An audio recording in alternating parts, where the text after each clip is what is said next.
Well, we arrived in Squamish. Probably go to my sister's art battle tonight. Maybe stay tuned because something unexpected happens tomorrow. Oh yes, yeah. Our friend calls us up, tried to push a plan on us that it's hard to say no.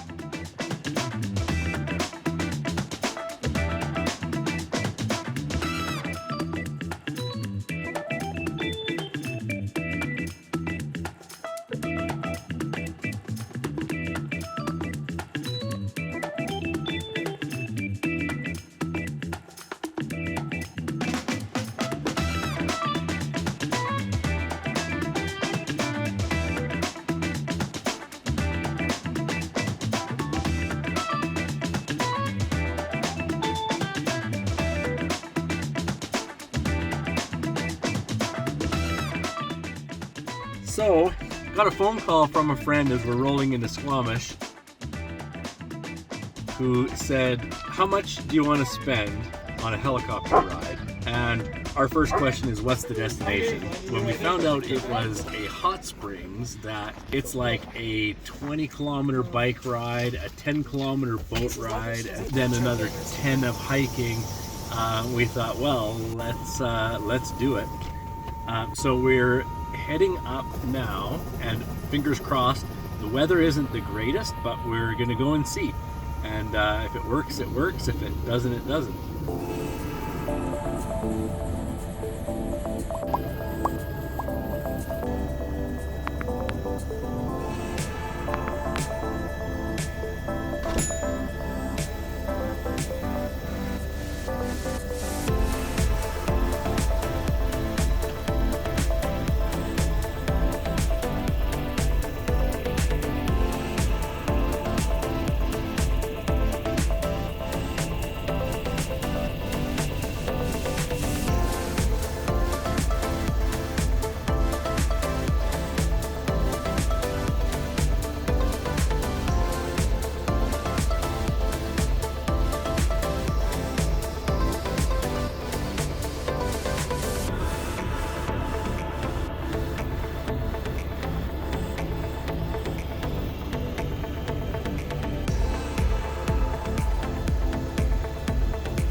So it turns out we got up there, we could see out across the mountains, and the helicopter pilot said he would be able to drop us off no problem, but there was a good chance we would not be able to be picked up for a few days. No guarantee we're going to get retrieved, so.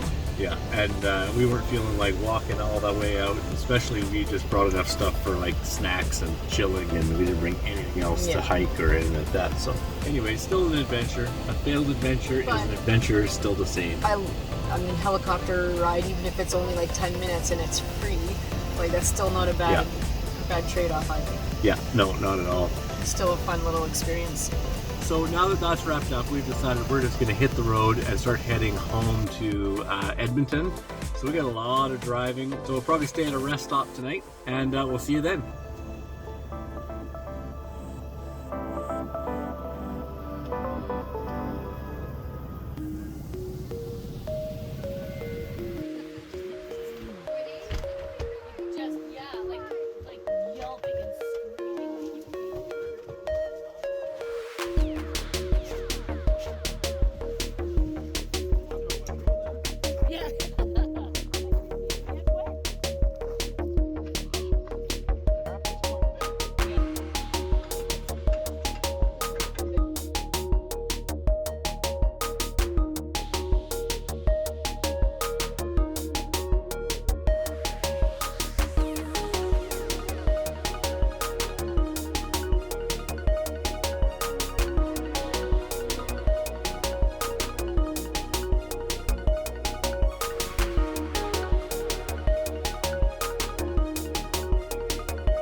Well, this day is a little less exciting than other days.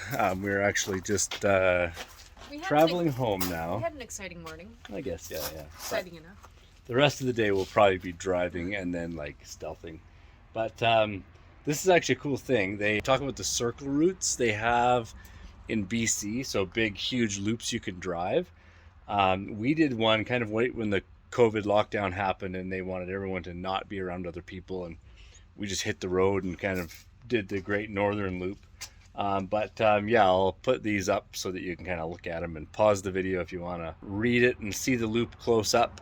But yeah, they're definitely worth driving. If you've ever had a chance to get up here, it's crazy how diverse the landscape is here, especially in Western Canada. Really from Edmonton and Calgary west, although east it's also pretty crazy, but this is where you get all of the elevation in the mountains. And like, this is Kamloops Lake. It's a pretty crazy size. The lake is huge, goes forever. These valleys are so vast. Yeah, the views here are pretty intense. Definitely a great place to stop and have lunch.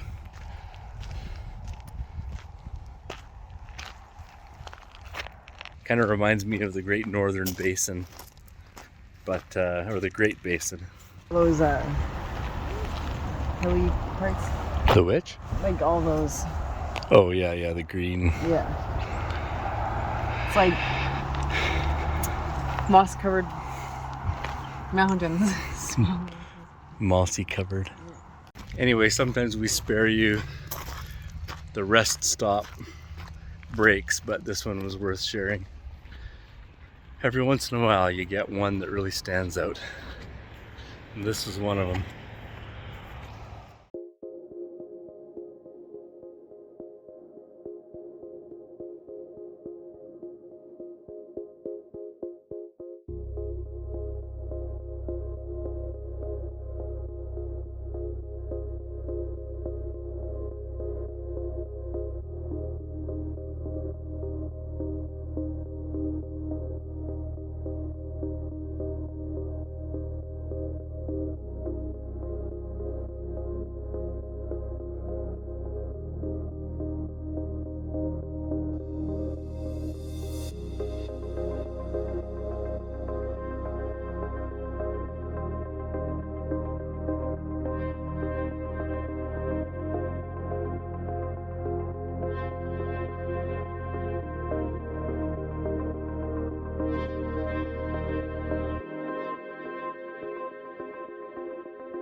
Well, that was not a long day of driving, but what started with a failed helicopter ride is now ending with another rest stop campsite. I wouldn't say a failed helicopter ride. It was a successful helicopter ride, just a failed hot springs attempt, I guess.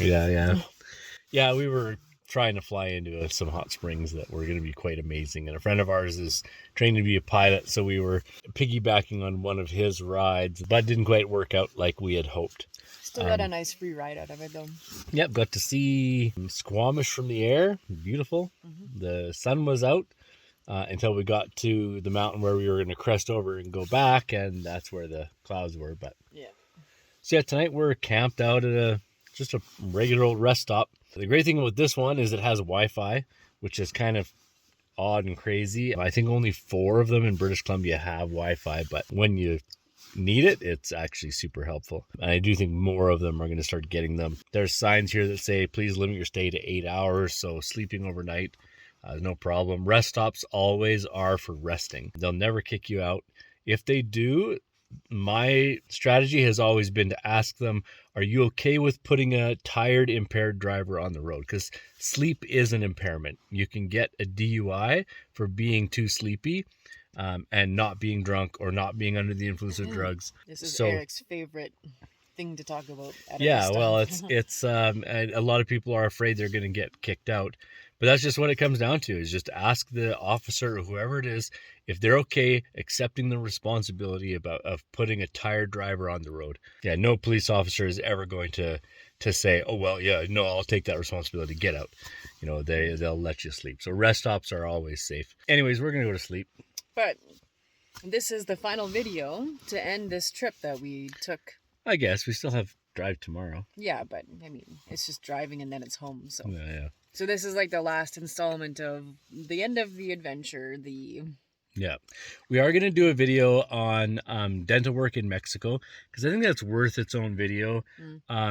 It's actually like, it's hard to get regular dental work done in your hometown when you find out how good it can be in Mexico, especially for the price. Yeah, you can get a vacation and dental work for cheaper than you can in... Yeah, even with all of our driving, what we spent on gas, we even like looped around and drove all over the place. Like, yeah, we probably put on twice as many miles as we needed to get to point A to point B, and we are still going to come in at like under half of what it would have cost back home, maybe even under a third. But so this is the video to end this trip, and we're in our new van. Yes, in our new van. That's been camperized from pulling the stuff from the old van into this van. But yeah, the next videos are going to be camperized. So stay tuned, because we are going to be doing the videos where we do build this out. We're going to build it similar to our last one with a few changes. We want a bathroom this time. How we're going to get that into such a small van, I don't know, but we'll figure it out one way or another. And then this summer, we're hitting the road. We're going to have my 2 kids for part of it. So you'll get to see how 4 people live in a minivan. Although they're going to be tenting. We don't have a rooftop tent anymore. No, that's why they're going to be tenting. We'll have to figure that one out. But anyways, sayonara. We're going to hit the sack. Anything you want to say? No. Bye. Adios.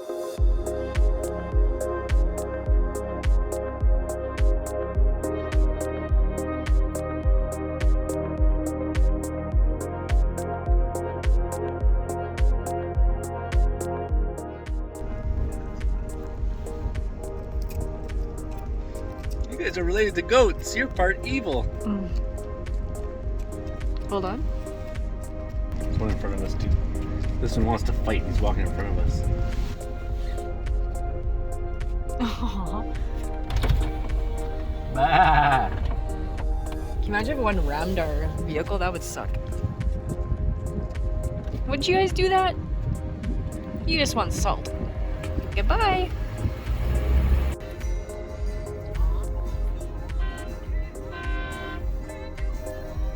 Beep, beep.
Really pretty if you go up the D-roll. Okay.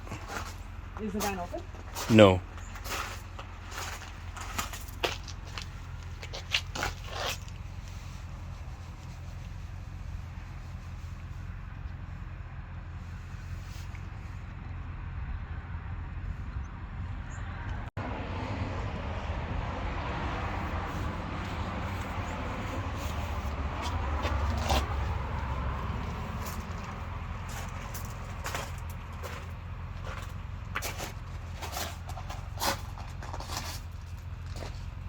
Well, that's kind of annoying. They only have 3, 4, and 6 and 7. They don't have 1, 2, or 5, or 8 or 9. Either way, we are kind of in the middle of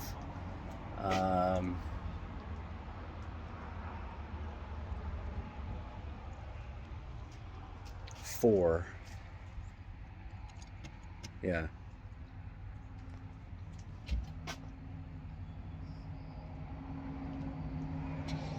4 and 6.